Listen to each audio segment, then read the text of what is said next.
Record করতেছি, record up করে দিব, তুমি পরে আবার শুনে নিও প্রয়োজন পড়লে যেগুলো মিসিং হচ্ছে, ঠিক আছে?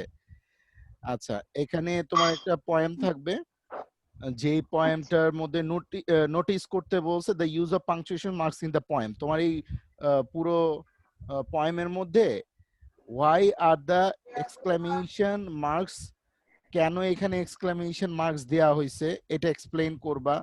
দ্য কোশ্চেন মার্কস কেন and the full stops used in this places. এই কবিতাটা পড়ে এটার পাংচুয়েশন গুলো কেন দিছে এটা এক্সপ্লেইন করতে হবে। ক্লিয়ার? এখন তাহলে তোমাকে আমি বলি যে পাংচুয়েশন কেন হয়, এটা একটা স্পেসিফিক রিজন আছে। সো আমি এটা একটু তোমাকে এখন পাঠাই দিচ্ছি, সেই এগুলা একটু তুমি স্যার হ্যাঁ বলো। স্যার হুম। স্যার আচ্ছা, আমাদের কি কবিতাগুলো ইংলিশ যে কবিতাগুলো সেগুলো কি বই থেকে আসবে নাকি বইয়ের বাইরে থেকেও আসবে? বই থেকে আসার সম্ভাবনা বেশি, কিন্তু টপিকস বুঝতে হবে। যেমন এইখানে আমার একটা টপিকস আসছে না, যে এই যে পাংচুয়েশন, ঠিক আছে?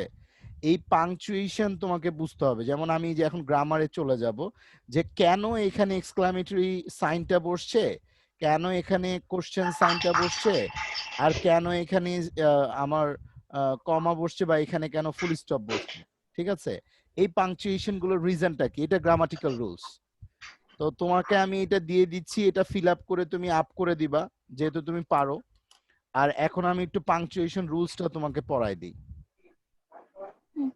কথা বুঝতে পারছো? Yes, sir. আমরা পাংচুয়েশন রুলস পড়বো। Is the grammar, English second part grammar. So punctuation,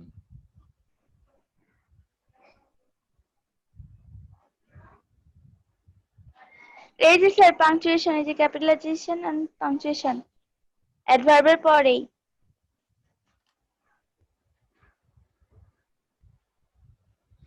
আচ্ছা খুব ভালো করে খেয়াল করো।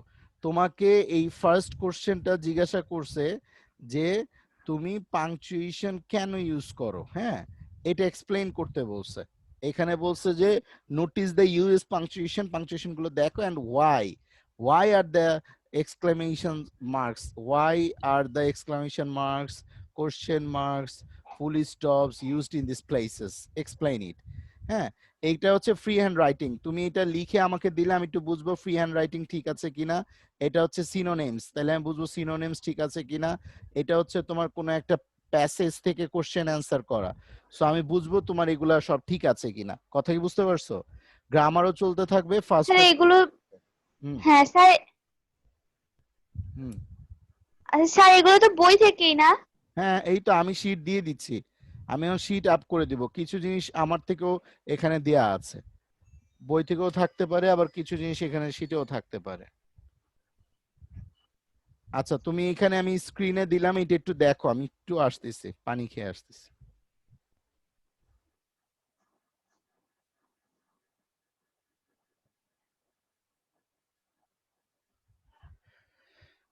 ওকে, ক্যাপিটালাইজেশন এন্ড পাংচুয়েশন। হ্যাঁ, এখানে এই জায়গাগুলো হচ্ছে পাংচুয়েশন মার্কস, রিজনটা বলা আছে। আর এখানে কোন জায়গায় কোন জায়গায় আমরা আসলে ক্যাপিটাল লেটার ইউজ করি।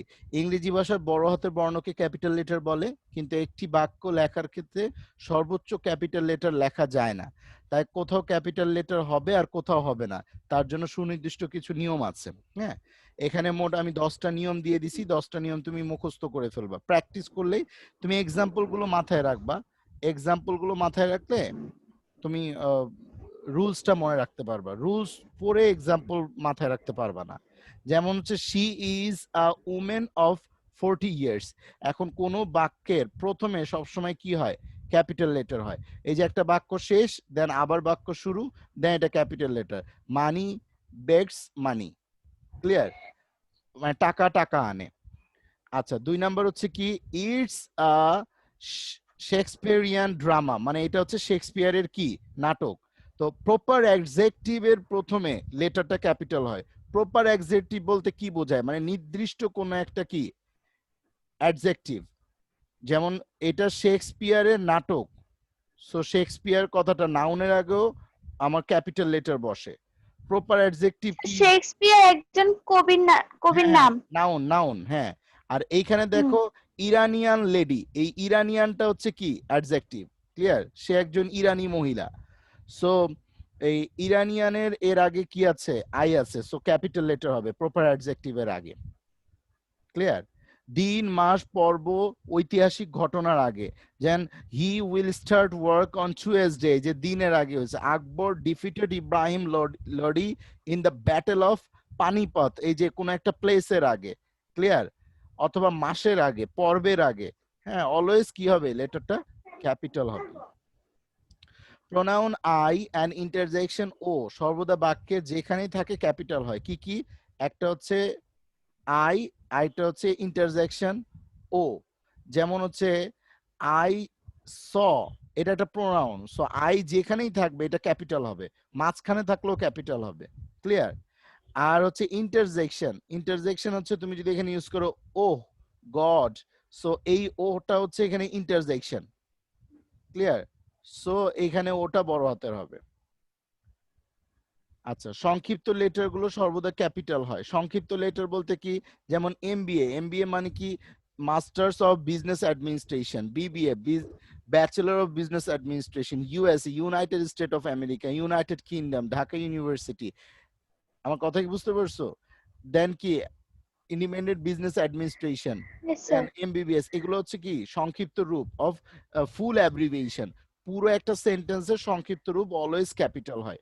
কোটেশন, ডাবল কোটেশনের ভিতরে বাক্যের শব্দের প্রথমে লেটারটা ক্যাপিটাল হয়। Like he said who was eating banana, কে কলা খাইছে, কে কলা খাচ্ছে, সো খাচ্ছিল, তাহলে কে কলা খাচ্ছিল, এটা যেহেতু একটা কোশ্চেন মার্কস এবং এটা ডাবল কোটেশনের ভিতরে, সো এটা একটা আলাদা সেন্টেন্স হিসাবে আমরা আইডেন্টিফাই করব, এন্ড দেন আলাদা sentence always should be run to capital letter.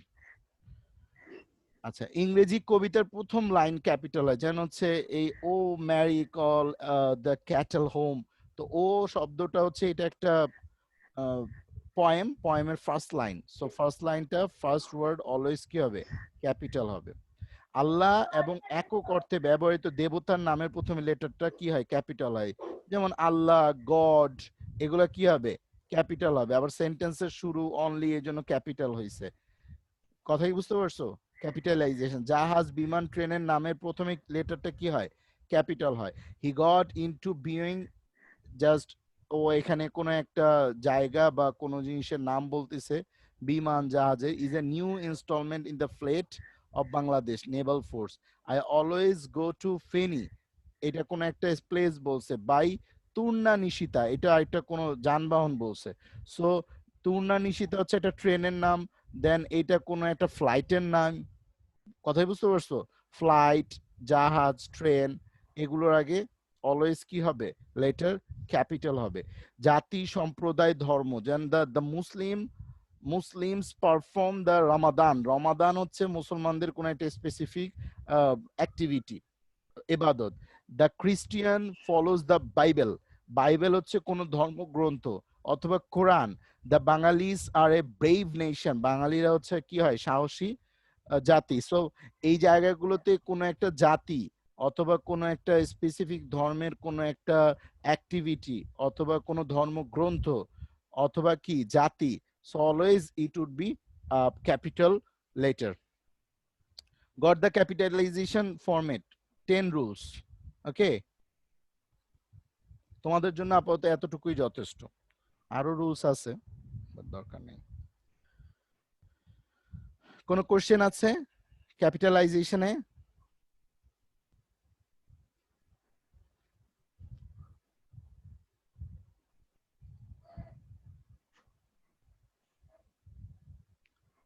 Tawhida, any questions? No, sir. আমরা পাংচুয়েশনে চলে যাই।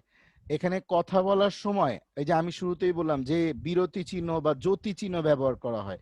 এখন তুমি ইংলিশে পাংচুয়েশন পড়তেছো, বাংলায় পড়বা জ্যোতি চিহ্ন, এবং জ্যোতি চিহ্নটা তোমার অনার্স মাস্টার্সেও আসে অথবা তোমার জব পরীক্ষাগুলোতেও আসে, যে কখনো কখনো আমরা বেশি সময় আবার কখনো কম সময় থামি কথার মাঝখানে। কোরআন শরীফেও আছে জ্যোতি চিহ্ন, পাংচুয়েশন, ঠিক আছে। বিরতি বা থামা নির্দেশ করে। সেন্টেন্সের মাঝে শেষে কতগুলো চিহ্ন বা মার্কস থাকে, যে মার্কস গুলোকে আমরা কি বলি, বিরাম চিহ্ন বা জ্যোতি চিহ্ন বা পাংচুয়েশন, ক্লিয়ার। এখন এগুলোর আমরা কিছু রুলস জানবো যে কখন কোথায় আমাদের পাংচুয়েশন ইউজ করা হয়। কেন জানবো? কারণ আমি আজকে তোমাকে একটা অ্যাসাইনমেন্ট দিব। এই অ্যাসাইনমেন্টটা এই C1 এর তোমাকে রুলস লিখতে হবে যে কেন এখানে বিস্ময়বোধক হইলো, কেন ফুল স্টপ হইলো, কেন মার্কস হইলো। ক্লিয়ার? আর এগুলো তো ফ্রি হ্যান্ড রাইটিং, সো এটা করে জমা দিতে হবে। অ্যাসাইনমেন্টটা আজকে আমি দিয়ে দিব। আচ্ছা, এখন আসি রুলস পড়ি। ফুল স্টপ কখন হয়? অ্যাসার্টিভ, ইম্পারেটিভ, অপটেটিভ সেন্টেন্স, এগুলো হচ্ছে সেন্টেন্সের classification. Do you know assertive sentence? What do you mean by assertive sentence?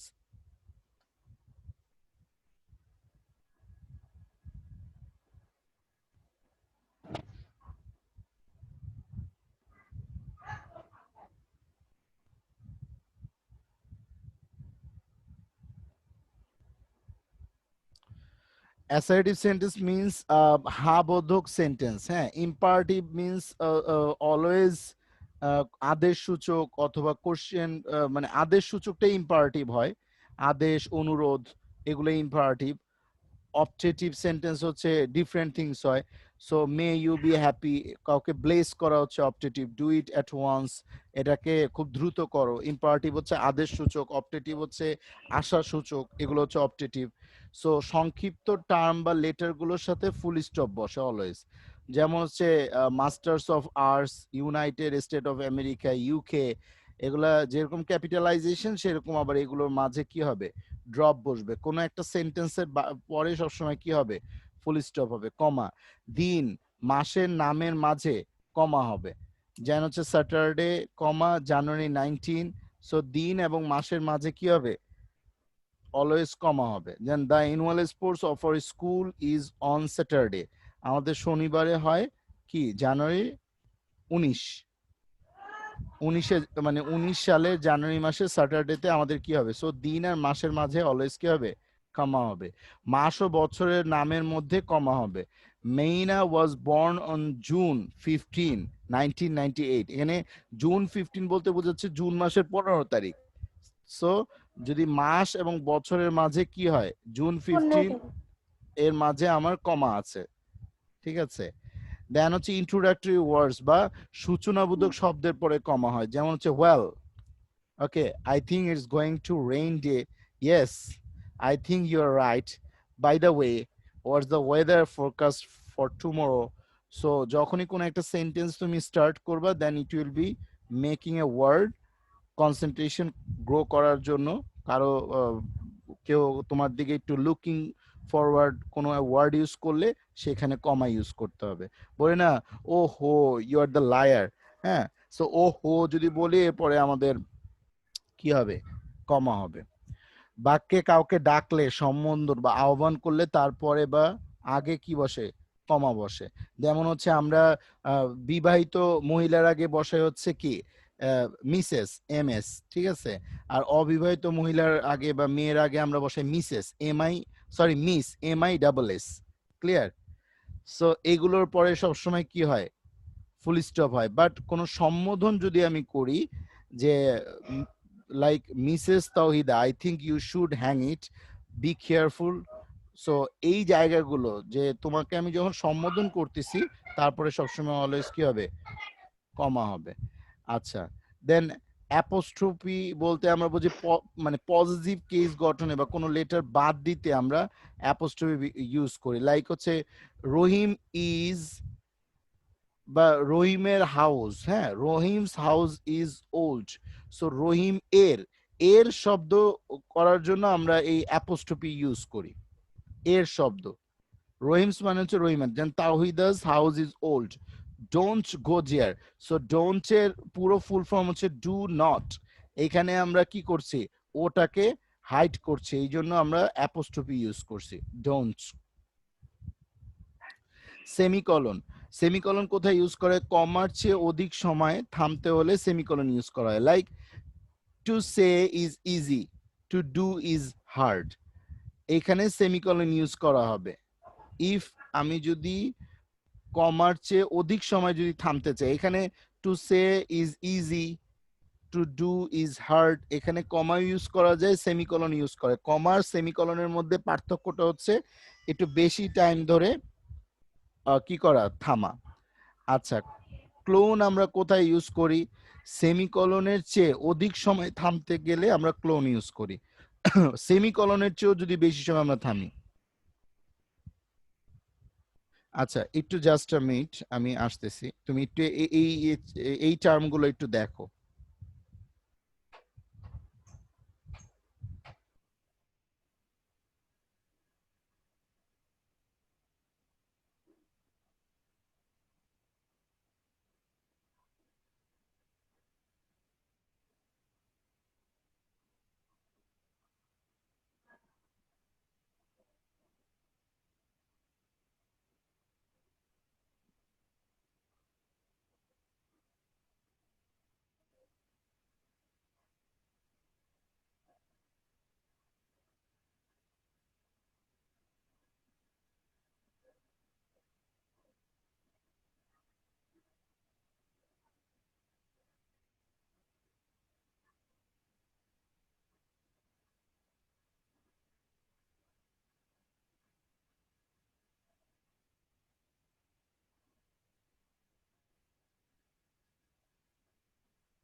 Okay, so আমরা অ্যাপোস্ট্রো যদি কমার চেয়ে আমরা একটু বেশি সময় ওয়েট করি, কোনো একটা স্পেস নিতে চাই দুইটা সেন্টেন্সের মাঝে, সো সেমিকলন। সেমিকলনের চেয়ে বেশি স্পেস নিতে চাইলে ক্লোন।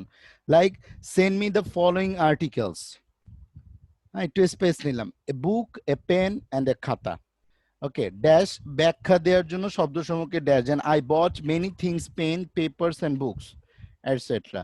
আচ্ছা, কোটেশন মার্কস মানে এই যে ডাবল কোটেশন, কোনো কিছু যদি আমরা বলতে চাই, I read Gitanjali, the word noun means the name of anything. So আমরা কোনো যদি স্পেসিফিক নাউন, প্রপার নাউন, অথবা আমরা দেখা গেছে কোনো স্পেসিফিক সেন্টেন্স, যেমন আমরা এক্সক্লামেটরি সেন্টেন্স গুলোতে বলি যে alas, I have lost my pen, হ্যাঁ, হাই, আমি আমার কলম হারায় ফেলছি।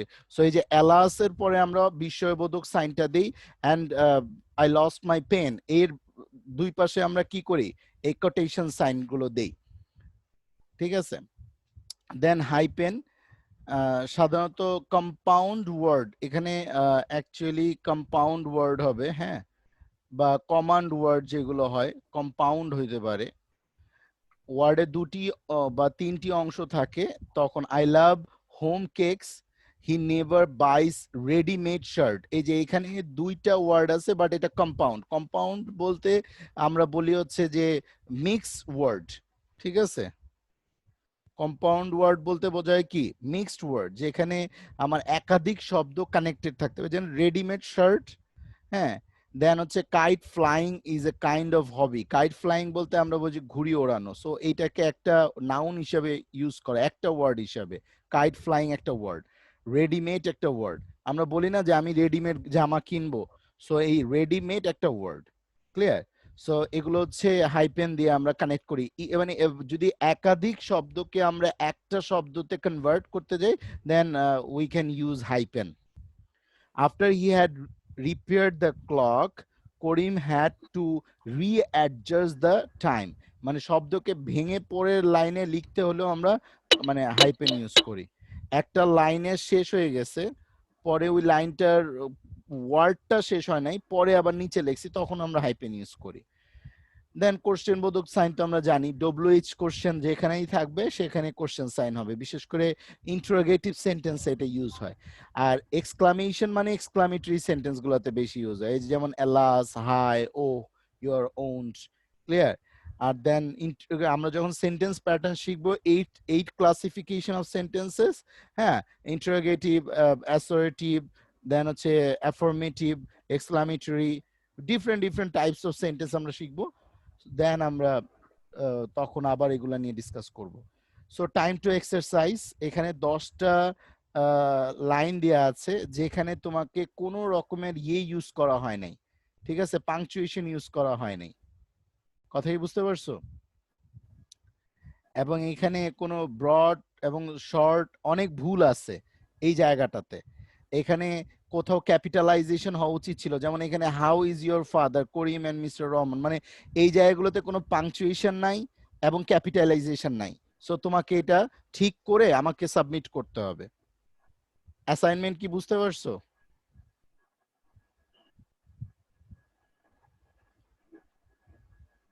Yes, sir. তাহলে আমি 2টা অ্যাসাইনমেন্ট দিচ্ছি এখন ইংলিশ থেকে। হ্যাঁ, একটা অ্যাসাইনমেন্ট হচ্ছে এই কোশ্চেন গুলো সলভ করবা, হ্যাঁ, এই শীটটা সলভ করে ছবি তুলে আপ করবা। আর আরেকটা হচ্ছে ক্যাপিটালাইজেশনের ফর্ম এবং পাঞ্চুয়েশনের নিয়মগুলো পড়ে এটার নিচের এক্সারসাইজ গুলো করবা। ওকে?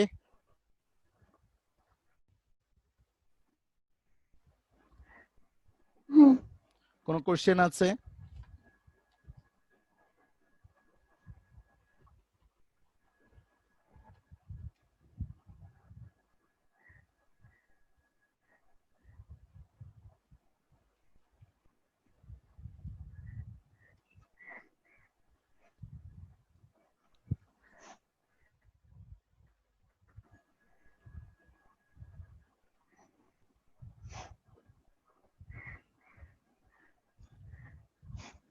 কোন কোশ্চেন আছে?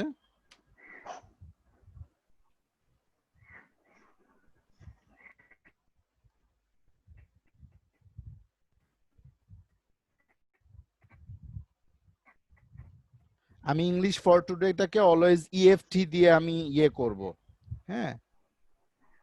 সো তুমি এগুলো বোঝার ট্রাই করিও। হুম।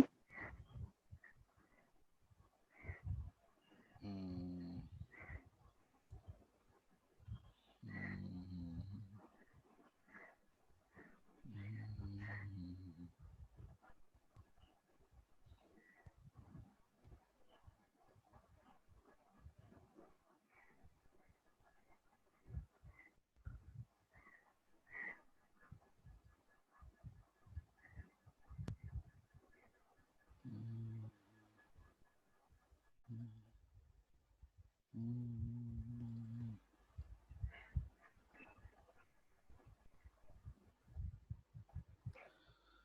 সো অ্যাসাইনমেন্ট আমি ক্রিয়েট করে দিলাম, কালকে এখানে অ্যাসাইনমেন্ট সাবমিট করে দাও, আর আজকের মধ্যে এইখানে এই অ্যাসাইনমেন্টটা সাবমিট করো। কালকে আমরা এটা নিয়ে আমি কিছুটা অ্যানালাইসিস করব, কি হওয়া দরকার ছিল, কি হয় নাই, কি হয়েছে, আর এটার আমি পড়া নিব। Clear? So time to mathematics. ইংলিশে কোনো কিছু বোঝার আছে আর?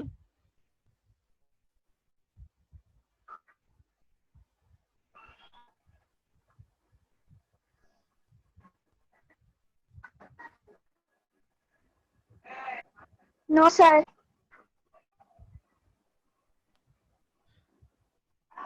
এখানে আমি জিওমেট্রির কিছু স্পেসিফিক টার্মস তোমাকে আজকে বলে দেই। মানে আমরা গতানুগতিক আমাদের যে বইগুলো আছে, বইতে যা আছে সেগুলো তো পড়তেই হবে, বাট এর বাইরে জিওমেট্রির কিছু বেসিক টার্মিনোলজি আছে যেগুলো তোমাকে জানা লাগবে, ঠিক আছে?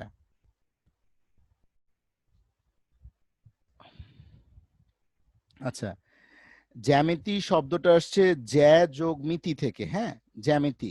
তো জ্যা অর্থ হচ্ছে ভূমি আর মিতি অর্থ হচ্ছে কি? পরিমাপ। অতএব জ্যামিতি শব্দের আবিধানিক অর্থ হচ্ছে কি? ভূমির পরিমাপ। গণিতবিদ্যার যে শাখায় ভূমি ও স্থানের পরিমাপ সম্পর্কে আলোচনা করা হয় তাকে জ্যামিতি বলে। কাকে জ্যামিতি বলে এই জায়গাটা ইম্পর্টেন্ট। একে স্থানভিত্তিক বিজ্ঞানও স্যার, বলা হয়। হ্যাঁ, স্যার বারবার আমি লিভ হয়ে যাচ্ছি, শুনতে পাচ্ছি না মাঝে মাঝে। এর রিজনটা হচ্ছে তোমার নেটওয়ার্কটা বাড়ি খাচ্ছে, তোমার বাসার যে আইএসপিটা আছে ওইটা বারবার বাড়ি খাচ্ছে। যদি তুমি এমন হয়, আমার এই পুরো ক্লাসটা রেকর্ডিং হচ্ছে, ঠিক আছে, আমি রেকর্ডিংটা আবার তোমার গুগল ক্লাসরুমে হুম। আপ করে দিব, তুমি পরে আবার শুনে নিতে পারবা। যদি কোনো কিছু মিসিংও যায়। কথাই ক্লিয়ার? আচ্ছা। বাট যখনই তুমি কানেক্ট হচ্ছ সাথে সাথে যদি কিছু হ্যাঁ। না বুঝো আমাকে কোশ্চেন করো। ওকে? আবার নেক্সট ডে তে তো আবার কোশ্চেন করার সুযোগ থাকবে, সমস্যা নেই। সো গণিতবিদ্যার যে শাখায় ভূমি বা স্থানের পরিমাপ সম্পর্কে আলোচনা করা হয় তাকে জ্যামিতি বলে। হ্যাঁ, একে স্থানভিত্তিক বিজ্ঞানও বলা হয়। অধ্যাপক গ্রিক পণ্ডিত ইউক্লিড মিশরের আলেকজান্দ্রিয় বিশ্ববিদ্যালয়ে জ্যামিতি পরিমাপ পদ্ধতির সংজ্ঞা এবং প্রক্রিয়া সময়ে ধারাবাহিকভাবে 13টি খণ্ডে পুস্তক লিপিবদ্ধ করে। কে? গ্রিক পণ্ডিত বা গ্রিক একজন টিচার, ওনার নাম হচ্ছে ইউক্লিড। ঠিক আছে? এবং আধুনিক জ্যামিতির ভিত্তি বলে গণ্য করা হয়। সর্বপ্রথম মিশরের জ্যামিতির আলোচনা শুরু হয় মিশরীয়। এইখানে জ্যামিতি আমরা পড়তেছি, বাট পাশাপাশি আমাদের জেনারেল নলেজও হচ্ছে। সো জ্যামিতিটা প্রথমে শুরু হয় বিন্দু থেকে, ক্লিয়ার? সো বিন্দু থেকে আসে হচ্ছে রেখা, রেখা থেকে সরল রেখা, বক্ররেখা, বক্ররেখা থেকে আমরা পাই বৃত্ত, ঠিক আছে? সরলরেখা থেকে আমরা পাই কি সমান্তরাল সরলরেখা অথবা তির্যক রেখা। এই জায়গাগুলো তো তুমি বোঝো, যেটা বুঝো না আমাকে বলবা। বৃত্ত তুমি বোঝো। কোণের আমরা একটা আইডিয়া পাই, একটা হচ্ছে সূক্ষ্ম কোণ, সমকোণ, স্থূল কোণ, সরল কোণ, প্রবৃদ্ধি কোণ, আমরা এই জিনিসগুলো দেখছি। এরপর হচ্ছে কি বিপ্রতীপ কোণ, সন্নিহিত কোণ। এই তুমি বলতে পারো সরল কোণ কি, কত ডিগ্রি সরল কোণ?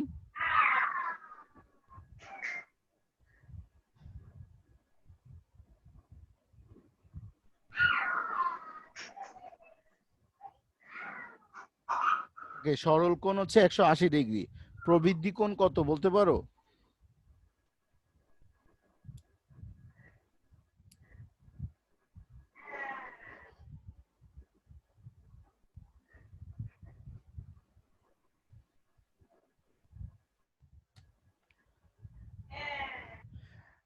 আচ্ছা, তোমার যদি প্রবলেম হয়ে থাকে তাহলে তুমি কেটে আবার জয়েন করো, কেটে আবার জয়েন করো।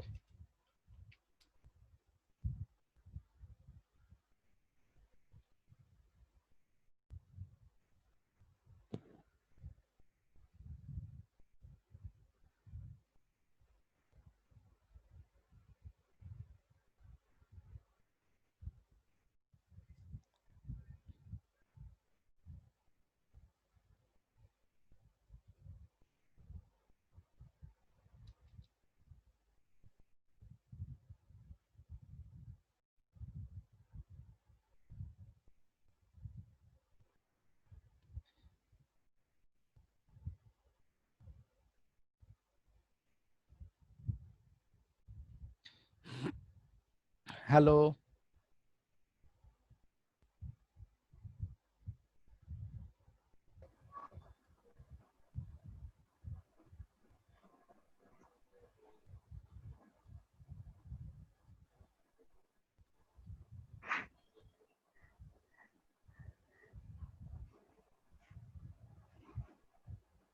হ্যালো,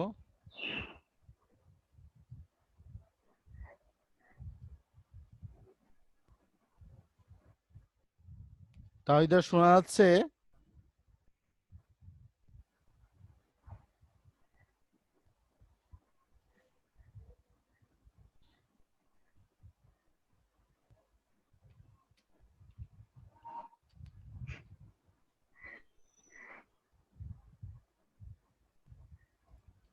শোনা যাচ্ছে? ইয়েস স্যার, এখন শোনা যাচ্ছে। আচ্ছা, এই জায়গাটাতে দেখো আমরা তির্যক রেখা থেকে পাবো কোণ, ত্রিভুজ এবং চতুর্ভুজ, ঠিক আছে? কোণ এখানে সূক্ষ্ম কোণ, সমকোণ, স্থূল কোণ, সরল কোণ, প্রবৃদ্ধি কোণ, সম্পূরক কোণ, বিপ্রতীপ কোণ, সন্নিহিত কোণ। ত্রিভুজ, কোণ বেদে ত্রিভুজ 3 প্রকার, বাহু বেদে ত্রিভুজ 3 প্রকার। চতুর্ভুজ 5 রকমের এখানে আমরা শিখবো আপাতত ক্যাডেটের জন্য: রম্বস, আয়তক্ষেত্র, সামান্তরিক, ট্রাপিজিয়াম এবং বর্গ। আচ্ছা, বিন্দু বলতে কি বুঝি? লক্ষ্যবস্তু থেকে লক্ষ্যবস্তুর দূরত্বের তুলনায় ব্যাসার্ধ অতি ক্ষুদ্র হলে ওই অবস্থানকে আমরা বিন্দু বলি, ঠিক আছে? আমি যদি এখন নির্দিষ্ট এই এটাকে বলি তাহলে এটা হচ্ছে কি বিন্দু। এ এবং বি বিন্দু দুইটি যার দ্বারা একটি মাত্র সরলরেখা আঁকা সম্ভব। সো এ একটা বিন্দু, বি একটা বিন্দু, বুঝতে পারছি? কিন্তু এটাকে আমি বলতেছি সরলরেখা।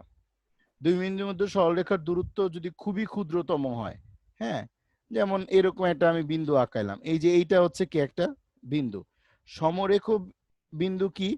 একই রেখার উপরে অসংখ্য বিন্দুকে আমরা বলি কি? সমরেখ বিন্দু। বোঝা যাচ্ছে? দেন হচ্ছে সমবিন্দু রেখ কি? দুই বা ততোধিক সরলরেখার একটি সাধারণ বিন্দু থাকলে তবে উক্ত রেখাগুলোকে আমরা ওই বিন্দু সমবিন্দু রেখা বলি। লাইক আমি যদি এরকম একটা রেখা আঁকাইলাম, এরকম একটা রেখা আঁকাইলাম, সো এই বিন্দুটাকে আমি বলতেছি কি? সমবিন্দু রেখ। মানে আলাদা আলাদা দুই বা ততোধিক সরলরেখা একটা সাধারণ বিন্দু যদি থাকে, এই যে এইটা হচ্ছে সমবিন্দু। ক্লিয়ার? আচ্ছা, সমতল বিন্দুটা কি?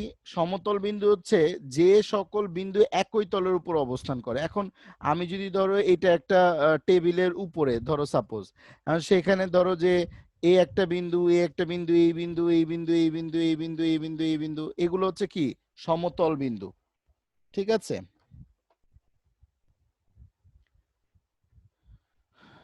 ওকে। দেন শীর্ষবিন্দু কি? দুই বাহু যখন কোনো একটি সাধারণ মিলিত হয় তখন তাকে শীর্ষবিন্দু বলে।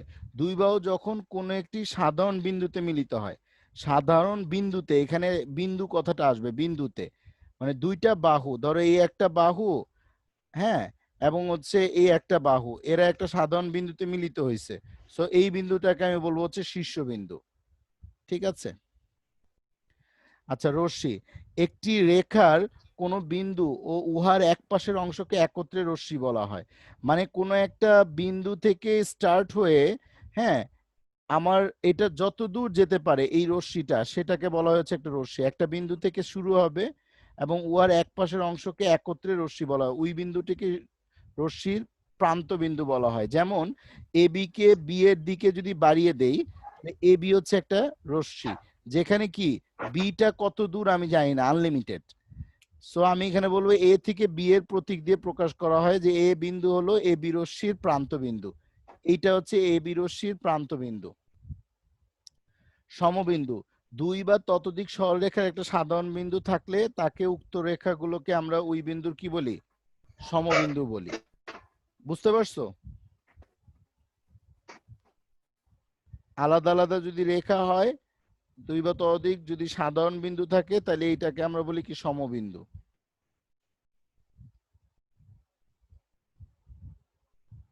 বিন্দুর চলার পথকে আমরা বলি হচ্ছে রেখা। হ্যাঁ, রেখার দৈর্ঘ্য আছে কিন্তু কি নেই? প্রস্থ নেই। আচ্ছা, রেখাংশ কোন রেখার দুটি বিন্দু দ্বারা সীমাবদ্ধ অংশকে ওই বিন্দু দুটি সংযোগ রেখাংশ বলে। এখন আমি যদি একটা রেখা আঁকি, যেটা কি হবে? দুইটা বিন্দু আছে, হ্যাঁ, অথবা যদি আমি একটা রেখা, এই এ বি একটা রেখা আঁকি যেটা দুই দিকে যাচ্ছে তো যাচ্ছে, হ্যাঁ, দুই দিকে এটার কোনো প্রান্ত বিন্দু নাই, দোনো দিকে এটা আনলিমিটেড যেতে পারবে।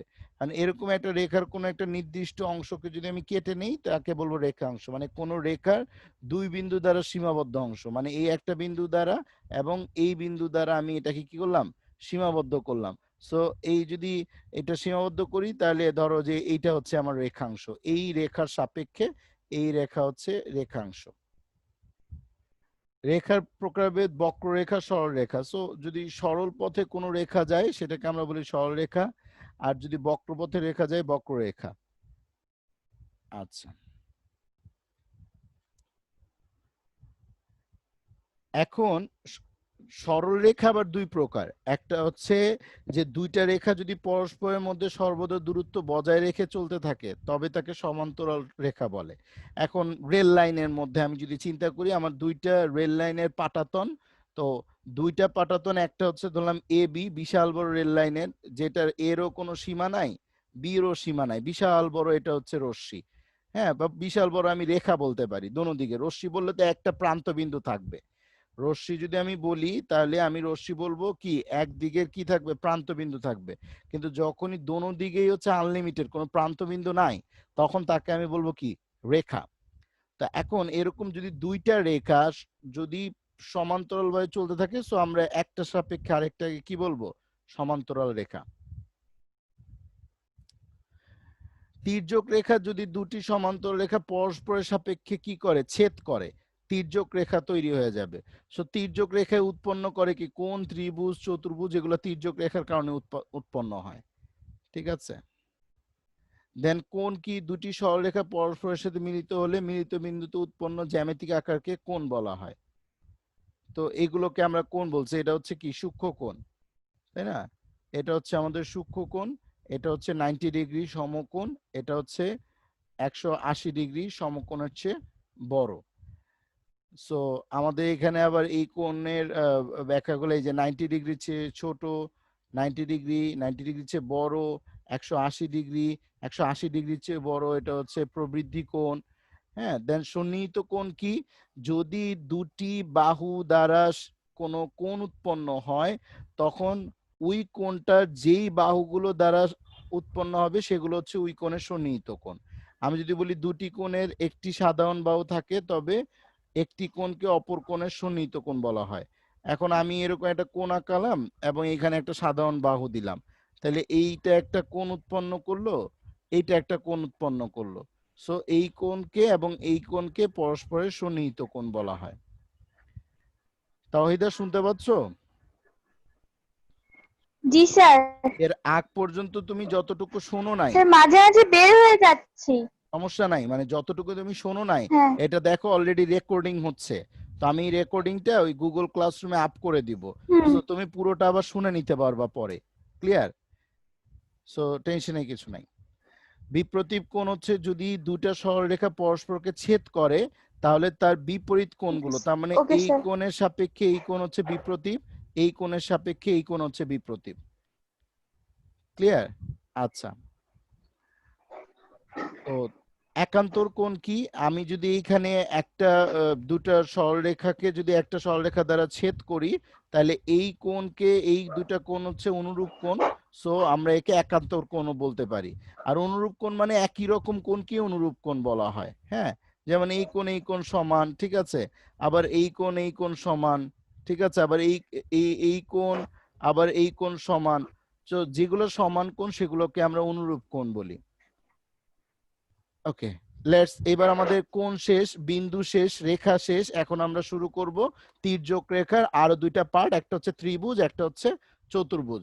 তোমার যেটা কালকে ম্যাথের যে কাজটা থাকবে সেটা হচ্ছে এইখানে আমি যে শীটটা দিছি, মাত্র 6 পৃষ্ঠার শীট, এইখানে ত্রিভুজের সংজ্ঞাগুলো, ত্রিভুজের তিন কোণের সমষ্টি 180 ডিগ্রি বা দুই সমকোণ, এই টপিকস গুলো যা আছে পুরোটা একদম মুখস্থ করে ফেলবা। এমসিকিউর জন্য লাগবে, এবং এখানে অনেকগুলো সাধারণ জ্ঞানেরও মতন কোশ্চেনও আছে। দেন আমরা যদি বাহুবেদে ত্রিভুজ তিন প্রকার, যেমন সমবাহু ত্রিভুজ, হ্যাঁ, সমদ্বিবাহু ত্রিভুজ। তো সমবাহু ত্রিভুজ হলে এটার পরিসীমা কি হবে? থ্রাইজে। সমবাহু ত্রিভুজ হলে এর ক্ষেত্রফল কি হবে? √3/4 a²। ঠিক আছে, এটা সমবাহু ত্রিভুজের ক্ষেত্রফল। সমদ্বিবাহু ত্রিভুজের ক্ষেত্রফল কি হবে? a/4। এখন সেক্ষেত্রে যে কোনো দুইটা বাহু সমান, আমি যদি ধরি এই বাহু আর এই বাহু সমান, সো আমি বলবো কি a/4 √4b² - a²। এটা সূত্র মুখস্থ করে ফেলতে হবে। যেখানে কি এটা হচ্ছে কি বি ধরছে ওরা, সমান বাহু বি, সমান বাহু হচ্ছে দুইটা, সো এইটা বি, এটা বি, আর এ অসমান বাহু, সো এইটা হচ্ছে এ। ক্লিয়ার? সো এখানে যদি যেটা সমান বাহু সেটা ভিতরের দিকে হবে 4b² - a²। ওকে, সমদ্বিবাহু ত্রিভুজের ক্ষেত্রফল, সমবাহু ত্রিভুজের পরিসীমা, পরিসীমা অ্যাকচুয়ালি তিনোটার একই। হ্যাঁ, সমদ্বিবাহু ত্রিভুজের পরিসীমা হচ্ছে থ্রাইজে, মানে তিন বাহুর সমষ্টি হচ্ছে পরিসীমা। সোজা কথা, তিনটা বাহু ত্রিভুজের ক্ষেত্রে যেহেতু বাহু তিনটা দ্বারা সীমাবদ্ধ ক্ষেত্রই হচ্ছে ত্রিভুজ, সো যতগুলো বাহু তাদের মানের সমষ্টিটা হচ্ছে পরিসীমা। আর ক্ষেত্রফলটা হচ্ছে একটু ডিফারেন্ট। সমবাহু হলে যেহেতু এর তিনটা বাহুই সমান, সো এর ক্ষেত্রে হবে কিরকম? √3/4 a²। আর যে সমদ্বিবাহুদের যেহেতু দুইটা বাহু সমান, সো এটা হবে a/4 √4b² - a²। বিষম বাহু কোনো বাহুই সমান না, সো এইটার পরিসীমা হবে হচ্ছে কি s = √s - a এখানে a b c হচ্ছে তিনটা বাহু। ঠিক আছে, যেটা পরিসীমা হচ্ছে টুয়াইজেস হলে ক্ষেত্রফল হবে এইটা। ঠিক আছে, যা বের হবে ওর 2 দিয়ে গুণ দিয়ে দিতে হবে। কোণ বেদে ত্রিভুজ আবার তিন প্রকার: সূক্ষ্মকোণী ত্রিভুজ, যেটা আমরা জানি, হ্যাঁ, স্থূলকোণী ত্রিভুজ এর বৈশিষ্ট্য কি হবে, সমকোণী ত্রিভুজের বৈশিষ্ট্য কি হবে। এখন সমকোণী ত্রিভুজের সূত্র থেকেই কিন্তু আমাদের একটা সূত্র আসছে, যেটা হচ্ছে আমাদের অতিভুজ স্কয়ার ইকুয়ালস টু লম্ব স্কয়ার ভূমি স্কয়ার, এটা মনে রাখতে হবে। হ্যাঁ, ত্রিভুজের আমরা সূত্র কি জানি, হাফ ভূমি গুণন উচ্চতা, যেখানে বি হচ্ছে সমকোণ সমগ্র বাহুদ্বয়ের পরিমাপ। মানে আমরা জানি ত্রিভুজের ইয়ে যেটাকে আমরা বলি হচ্ছে ত্রিভুজের সূত্র, ক্ষেত্রফলের সূত্র হাফ ইন্টু ভূমি ইন্টু উচ্চতা। তুমি কি এটা জানো তাওহিদা, ত্রিভুজের ক্ষেত্রফলের সূত্র? আচ্ছা, যদি তুমি এই সূত্রগুলো না জানো তাহলে মুখস্থ করে ফেলো। হ্যাঁ, ত্রিভুজের সূত্র হচ্ছে কি, হাফ ভূমি গুণন উচ্চতা। আর হচ্ছে আমাদের সমকোণী ত্রিভুজ যেহেতু যে কোনো একটা কোণ 90 ডিগ্রি হয়, সুতরাং আমরা একটা সমকোণ বা সমকোণের বিপরীত বাহুকে আমরা অতিভুজ বলি। মানে আমরা যেই ত্রিভুজটাকে আঁকাবো এটা হচ্ছে না। অতিভুজ, এটা হচ্ছে ভূমি, আর এটাকে আমরা বলবো কি, ওটা সন্নিহিত বাহু। আর সেক্ষেত্রে যদি ওইটা 90 ডিগ্রি হয়, ধরো এটা এটা হচ্ছে, এটা তো স্থূলকোণী ত্রিভুজ, আর এইটা হচ্ছে সমকোণী ত্রিভুজ, এই হচ্ছে একদম 90 ডিগ্রি হবে অ্যাঙ্গেলটা। তাইলে এটা হচ্ছে কি 90 ডিগ্রি। ঠিক আছে, এটাই হচ্ছে কি আমার 90 ডিগ্রি। সো এটাকে আমি বলবো অতিভুজ, এটাকে বলবো আমি ভূমি, এটাকে বলবো আমি লম্ব। এখন এই কোণের সাথে সম্পৃক্ত যে কোণগুলো আছে, এই কোণের সাথে এগুলাকে আমরা বলবো হচ্ছে সন্নিহিত বাহু। কোণের সাথে লাগানো কোণগুলোকে বলবো সন্নিহিত বাহু, এবং এই কোণের বিপরীত যে বাহুটা, সেই বাহুটাকে আমি বলবো কি, অতিভুজ। বুঝতে পারছো?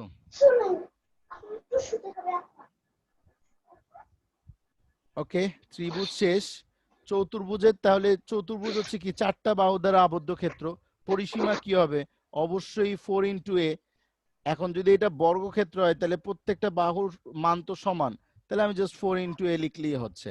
এখন 4 × a না লিখে আমি বলছিলাম কি, যে ক্ষেত্রগুলোর যে মান, এখন ধরো এটা 4 মিটার, এটা 3 মিটার, এটা 2 মিটার, আর এটা হচ্ছে 1 মিটার। তাইলে এই বর্গক্ষেত্রের পরিসীমা কি হবে, 1+4+3+2। সো এটা একটা ট্রাপিজিয়াম হয়ে গেছে, কারণ এর কোনো বাহুর মান সমান না, এটা একটা ট্রাপিজিয়াম। এখন যদি প্রত্যেকটা বাহু 1 মিটার করে হয়, 1+1+1+1, তার মানে হচ্ছে কি, এটা একটা বর্গক্ষেত্র, কারণ প্রতিটা বাহুর মান কি, সমান। আর প্রতিটা বাহুর মান অসমান হলে ট্রাপিজিয়াম, প্রতিটা বাহুর মান সমান হলে কি, বর্গক্ষেত্র নয় রম্বস। রম্বসেরও প্রতিটা বাহুর মান সমান। ঠিক আছে, আচ্ছা। তো প্রতিটা বাহুর মান সমান হবে এবং প্রত্যেকটা কোণ হবে 90 ডিগ্রি, এটা হচ্ছে বর্গক্ষেত্র। আর রম্বস হচ্ছে প্রতিটা বাহুর মান সমান, কিন্তু কোনো কোণই কি না, 90 ডিগ্রি না। রম্বসের এখানে চিত্র দেয় নাই, তো রম্বসের চিত্রটা হবে এরকম, যে কি একটু বাঁকা হবে, মানে বর্গক্ষেত্রই হবে বাট একটু বাঁকা হবে। ঠিক আছে, একদম মানে প্রত্যেকটা বাহুর মান সমান হবে কিন্তু একটু বাঁকা হবে, এটা হচ্ছে নিয়ম রম্বসের। কিন্তু কোন কোণই 90 ডিগ্রি না। ঠিক আছে,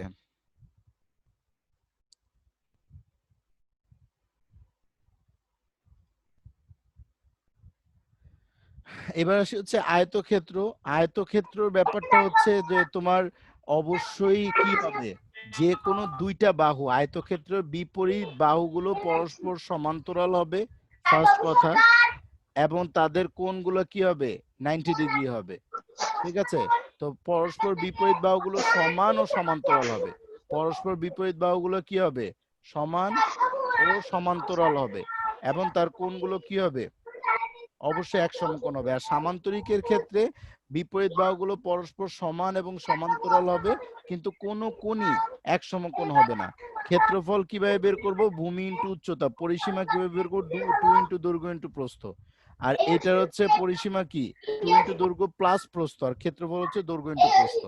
তো আমাদের এই চ্যাপ্টারে আমরা যেটা শিখলাম সেটা হচ্ছে কি, ত্রিভুজের প্রকারভেদ, এরপর হচ্ছে চতুর্ভুজের প্রকারভেদ, এবং নিচে আরো দুইটা টপিকস আছে, একটা হচ্ছে গোলক।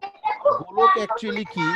গোলক মানে হচ্ছে ধরো এরকম একটা বড় রকমের মার্বেল, যেটার ভিতরে কি করা আছে, পরিপূর্ণ করা, ঠিক আছে, বৃত্ত না কিন্তু একদম পরিপূর্ণ একটা জিনিস, পাথর বলতে পারো অথবা মার্বেল বলতে পারো, মানে যেটার ভিতরে পুরো পরিপূর্ণ করা একটা গোলক।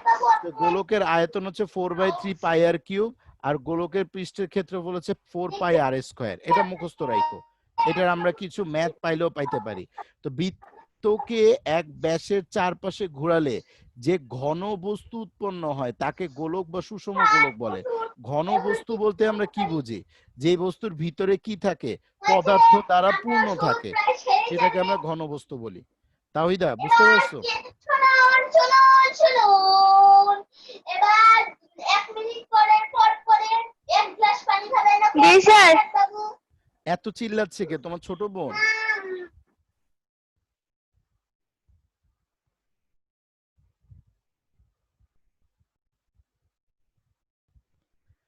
লাস্ট টপিকস হচ্ছে ঘনক। আয়তকার ঘনবস্তুর দৈর্ঘ্য প্রস্থ উচ্চতা সমান হলে তাকে আমরা ঘনক বলি। ঘনক কিরকম হবে? ধরো এইটা হচ্ছে একটা বড় ক্ষেত্র, এইটা হচ্ছে একটা বড় ক্ষেত্র, এবং এইটা ধরো যে একটা বক্স, ঠিক আছে, এটা কি একটা বক্স। যেই বক্সটাকে আমরা ঘনক বলবো, কারণ ভিতরে পুরোটা কি পরিমাপ করা, যেটার এইটা এবং এই তল সমান। ধরো এই যে এইটা একটা তল, ঠিক আছে, এবং কি নিচে আরেকটা তল,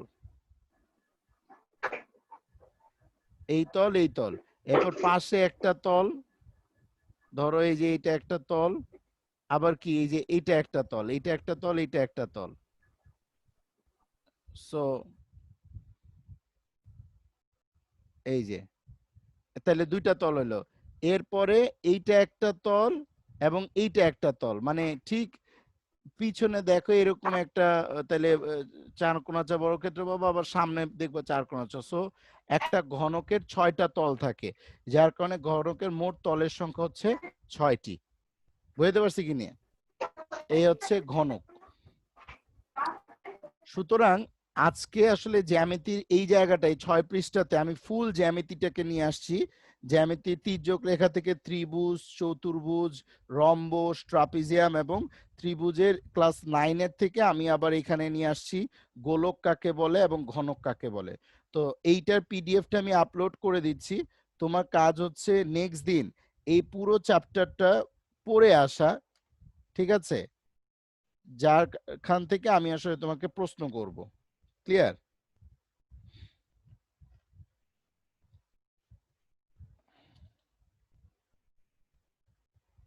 ম্যাথের আমি জিওমেট্রি একটা শীট দিয়ে দিচ্ছি।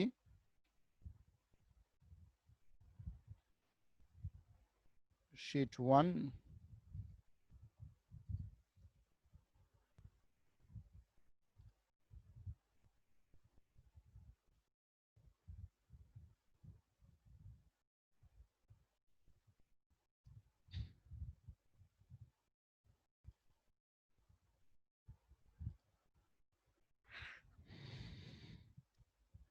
ওকে, জিওমেট্রি শীট দিয়ে দিচ্ছি। এই শীট পড়া লাগবে। দেন হচ্ছে ইংলিশের অ্যাসাইনমেন্ট আমি দিয়ে দিছি, ইংলিশের অ্যাসাইনমেন্টটা করা লাগবে, কালকে অবশ্যই এগুলো করতে হবে। এবং হচ্ছে আমি এই পুরো ক্লাসের ভিডিও রেকর্ডটা আজকে দিয়ে দিচ্ছি। তাহিদা বোঝা গেল?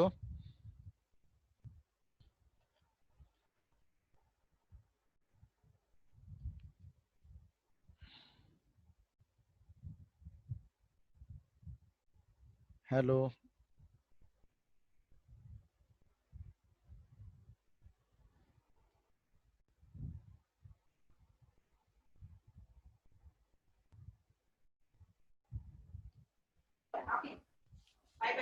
হ্যালো। তাহিদা বোঝা গেছে? হ্যাঁ বুঝেন। আমি তোমাকে এই আজকের ক্লাসের ভিডিওটা আপ করে দিচ্ছি, এটা আবার দেখবা তুমি, হ্যাঁ। এবং জিওমেট্রি ওকে শীট আমি দিয়ে দিছি, ইংলিশ অ্যাসাইনমেন্টটা আপ করে দিছি। তো তুমি গুগল ক্লাসরুমে স্ট্রিমে এবং ক্লাস ওয়ার্কে চেক করে এগুলো কাজগুলো কমপ্লিট করো, কালকে দুইটায় আবার এগুলো নিয়ে আলাপ হবে, ঠিক আছে? কালকে নতুন টপিকসে যাব যদি এগুলো তোমার কমপ্লিট হয়। আমি পড়া ধরবো। আর তোমার নেট স্পিডের ব্যাপারে একটু কথা বললো, তোমাদের যারা ব্রডব্যান্ডের লাইন দিছে ওদেরকে বললো যে আমার জুমে ক্লাস করা লাগে, নেট স্পিডের প্রবলেম। তুমি কি কম্পিউটারে পড়ো নাকি রাউটার ওয়াইফাই ইউজ করো? Sir wifi. এই জন্য প্রবলেম। তোমার ডেস্কটপ নাই? স্যার আছে বাট মানে নষ্ট, কাজ করে না। আচ্ছা, এখন তুমি যে ওয়াইফাই ইউজ করো এটা কি মোবাইলে নাকি ল্যাপটপে? Miss sir mobile. মোবাইলে।